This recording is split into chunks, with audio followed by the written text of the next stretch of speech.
Hello guys, welcome to my YouTube channel. അപ്പോൾ ഇന്ന് നമ്മൾ ഉണ്ടാക്കാൻ പോകുന്നത് ഒരു മിനി ബുക്സാണ്. വളരെ കുറച്ച് സംഭവങ്ങളുമായി നമ്മളിത് ഉണ്ടാക്കുക. അതിന് ആദ്യം വേണ്ട ഒരു കാർഡ്ബോർഡാണ്. മിനി ബുക്കാണ്, നമുക്ക് ചെറിയ സൈസിലൊക്കെ മുറിക്കുക. അത് ഓരോരുത്തരുടെ ഇഷ്ടത്തിനനുസരിച്ചിട്ട് ഞാനത് അളവെടുത്തിട്ട് നല്ല മുറിച്ചേക്കാണ്. ഡയറക്റ്റ് ഒരു പീസ് മുറിച്ചിട്ടത് ഇങ്ങനെ മടക്കി ഒപ്പാക്കുകയാണ് ചെയ്തേക്കുന്നത്. പിന്നെ പേപ്പറാണ് എടുത്തിട്ടുള്ളത്. ഞാൻ വൺ സൈഡ് ഒരു ലൈറ്റ് പിങ്ക് കളറും പിന്നെ ഒരു സൈഡ് വൈറ്റ് കളറുള്ള പേപ്പറാണ് എടുത്തേക്കുന്നത്. A4 ഷീറ്റ് എടുക്കാം, നമുക്ക് വേണമെങ്കിൽ നോട്ട് ബുക്സിന് പേജൊക്കെ എടുക്കാം. അതിൻ്റെ ഇപ്പോൾ ഈ പേപ്പർ മാത്രമേ ഉള്ളൂ, അതുകൊണ്ടാണ് ഞാനിതെടുത്ത്. അത് നമുക്ക് ഈ പശ കൊണ്ടും പിന്നെ ഇങ്ങനെ കുട്ടിക്ക് കുറച്ചും കൂടി ബെറ്റർ ആയിട്ടുള്ളത് തുന്നിയാണ്. നടുക്കോടെ ഒരു ഹോൾ ഇട്ടപ്പോൾ ഞാൻ ഈ വീഡിയോയിൽ ഞാൻ പറയുന്നത് മനസ്സിലായില്ലെങ്കിൽ ഈ വീഡിയോയിൽ കാണിക്കുന്നത് പോലെ നമുക്കതിങ്ങനെ തുന്നിയെടുക്കാൻ പറ്റും. അത് കഴിഞ്ഞിട്ട് നമ്മൾ ബുക്കിനൊക്കെ കവർ ചെയ്യണ പോലെ, എൻ്റെ വേറെ പേപ്പറൊന്നും ഇല്ല, അതുകൊണ്ടാണ് വേറെ ബുക്കിനൊക്കെ കവർ ചെയ്യണ പോലെ തന്നെ നമുക്ക് ഈ പേപ്പർ കൊണ്ട് നോട്ട് ബുക്കും ടെക്സ്റ്റ് ബുക്കും കവർ ചെയ്യണ പോലെ കവർ ചെയ്തെടുക്കാം. ഇങ്ങനെ ചെയ്യുന്നത് നമുക്ക് കുറച്ചും കൂടി സിമ്പിളായിട്ട് കവർ ചെയ്യണം, എളുപ്പമാണ് കുറച്ചും കൂടി. അതേപോലെ നമുക്കിത് എന്തെങ്കിലും ചെയ്യാന്നുണ്ടെങ്കിൽ നമുക്കിത് ചെയ്യുകയും ചെയ്യാം. ഈ പേപ്പർ ജസ്റ്റ് നമ്മൾ കഴിച്ച് കഴിഞ്ഞ് വേറെ നമുക്ക് ഇഷ്ടമുള്ള ഗിഫ്റ്റ് പേപ്പറോ ഗിഫ്റ്റ് കവറോ പൊതിയണ പേപ്പറോ അങ്ങനെയൊക്കെ വെച്ച് നമുക്ക് കവർ ചെയ്യാൻ പറ്റും. അതിങ്ങനെ നോട്ട് ബുക്കൊക്കെ ഇങ്ങനെ പൊതിയണ പോലെ നമുക്കിങ്ങനെ പൊതിഞ്ഞാൽ മതി.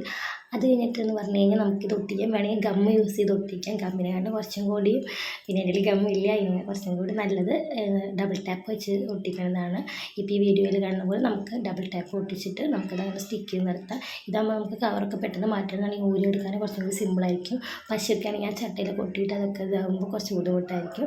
ആണെങ്കിൽ കുറച്ചും കൂടി എളുപ്പമുള്ള മെത്തേഡാണ്. നമുക്കിതിങ്ങനെ ഡെക്കറേറ്റ് ചെയ്യാൻ വേണ്ടിയിട്ട് നമുക്ക് വേണമെങ്കിൽ സ്റ്റിക്കേഴ്സ് ഒട്ടിക്കാം. പിന്നെ ചെറിയ ചെറിയ പൂക്കളൊക്കെ ഫ്ലവേഴ്സൊക്കെ ഉണ്ടാക്കിയിട്ട് അത് ഒട്ടിക്കാം. അത് നന്നായി ഡ്രോയിങ് ചെയ്യുന്ന ആളാണെങ്കിൽ അങ്ങനെയൊക്കെ നമുക്ക് ചെയ്യാം.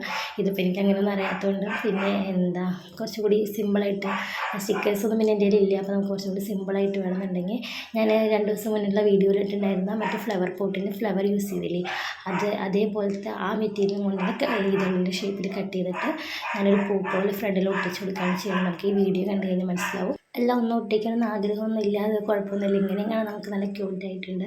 നല്ല കളർ പേപ്പേഴ്സ് കൊണ്ടൊക്കെയാണ് ഇത് കവർ ചെയ്യണമെന്നുണ്ടെങ്കിൽ കുറച്ചും കൂടി ഭംഗിയുണ്ടാവും.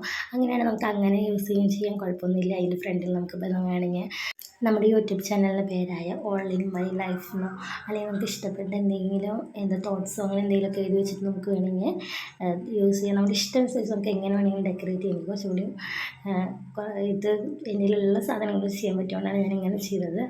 അപ്പോൾ എല്ലാവരും ഒന്ന് ട്രൈ ചെയ്തൊക്കെ. വളരെ എളുപ്പത്തിൽ നമുക്ക് കുറച്ച് പേപ്പേഴ്സും ഒരു 10 ഷീറ്റും ഇത്രയും വേണ്ട, നമുക്ക് എത്ര വേണോ അത് ഉപയോഗിച്ച് ചെയ്യാതെ വീട്ടിലുള്ള എല്ലാ സാധനങ്ങളും വീട്ടിലുള്ള എന്തെങ്കിലുമൊക്കെ വെച്ചിട്ട് നമുക്ക് വെറുതെ ഇരിക്കുമ്പോഴൊക്കെ ചെയ്യാം. പിന്നെ എന്തെങ്കിലുമൊക്കെ നോട്ട്സോ അങ്ങനെ എന്തെങ്കിലുമൊക്കെ കുറിച്ചിടാൻ എല്ലാവർക്കും നല്ലതാണ്. അപ്പോൾ വീഡിയോ ഇഷ്ടപ്പെട്ടെങ്കിൽ ലൈക്ക് ചെയ്യുക, സബ്സ്ക്രൈബ് ചെയ്യുക, സപ്പോർട്ട് ചെയ്യുക. Thank you.